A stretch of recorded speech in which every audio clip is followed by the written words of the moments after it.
On l'a vu tout à l'heure, les agents de la force publique vont devenir beaucoup plus stricts avec les verbalisations, Pierre, mais se posent plusieurs problèmes, notamment pour les sans domicile fixe. Oui, et pourtant plusieurs SDF ont bien été verbalisés. Ça s'est passé à Lyon depuis mardi, premier jour du confinement, Jean-Luc Boujon.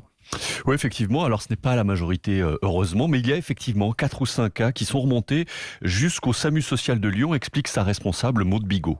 On a eu plusieurs remontées via le 115 de personnes qui appelaient en fait en expliquant qu'ils avaient été verbalisés en fait. Hier, j'ai eu un monsieur, donc je l'ai eu au téléphone et il m'a expliqué qu'en fait la police était venue le voir et lui avait dit « Circulez ou je vous mets une amende, trouvez-vous une solution ». Le soir, on a à nouveau été interpellé par une personne à qui la police avait dit « Vous devez avoir une attestation pour circuler ». Du coup, la personne n'osait pas aller manger. La pression monte et les gens commencent à être terrorisés.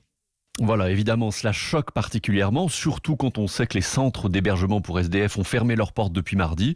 Les sans-abri n'ont donc clairement pas d'autre solution pour l'instant que de rester dans la rue. Et au SAMU social, on est très en colère. C'est inacceptable, intolérable. Je manque même de mots pour qualifier ça. Les personnes sans abri, elles sont enfermées dehors, confinées dehors. Franchement, c'est un drame qui se profile. Il est sous nos yeux, sous nos fenêtres. Et je pense qu'on a collectivement autre chose à faire que de les menacer d'être verbalisées quand elles sont en danger.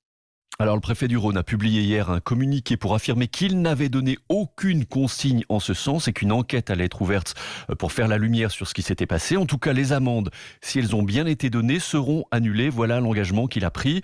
Quant aux services sociaux, ils se sont mis en lien avec le ministère du Logement et un projet de réquisition d'hôtels pour sans-abri est actuellement en cours.